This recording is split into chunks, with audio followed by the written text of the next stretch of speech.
मी intermittent fasting करून तब्बल 11 kilo वजन कमी केले, ते पण फक्त 2 मंथमध्ये. आणि मी अजून वजन कमी करते. सकाळी जिरा व बडीशेप पाण्यामध्ये 10 मिनिटे उकळून घेतला, याने मला फॅट लॉसला खूप हेल्प होणार आहे. देन ब्लॅक कॉफी बनवली होती, त्यात मी गावरान गाईचं तूप ॲड केलं होतं. याने मला फुल एनर्जी मिळणार आहे वर्कआउटसाठी. हे प्री वर्कआउट म्हणून तुम्ही घेऊ शकता.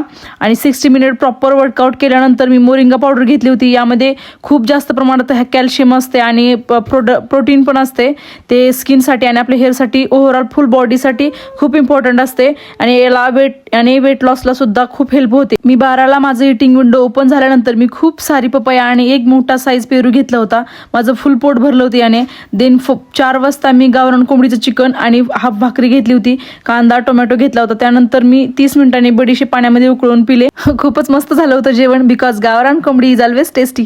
असं काही नसतं की वेट लॉस करण्यासाठी खूपच फॅन्सी डाएट करावी लागते. घरचं खाऊन पण वजन कमी करता येतं. 8 वाजता माझं इटिंग विंडो क्लोज होतं, तेव्हा मी वांग्याची भाजी आणि अर्धी भाकरी घेतली होती. 30 मिनिटानंतर बडीशेप खडीसाखर घेतली. 9ला मी शेवटचं पाणी पिते.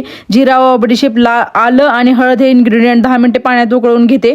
त्यानंतर समोर झाल्यानंतर ती पिते मी. याने माझं ब्लोटिंग कमी होतं आणि खाल्लेलं पचून सकाळी माझं पोट साफ होतं आणि वेट लॉसला सुद्धा खूप हेल्प होते. याच्या अगोदरच्या ब्लॉगमध्ये जे ऑर्डर सांगितलं तेच हे आहे विथ रेसिपी.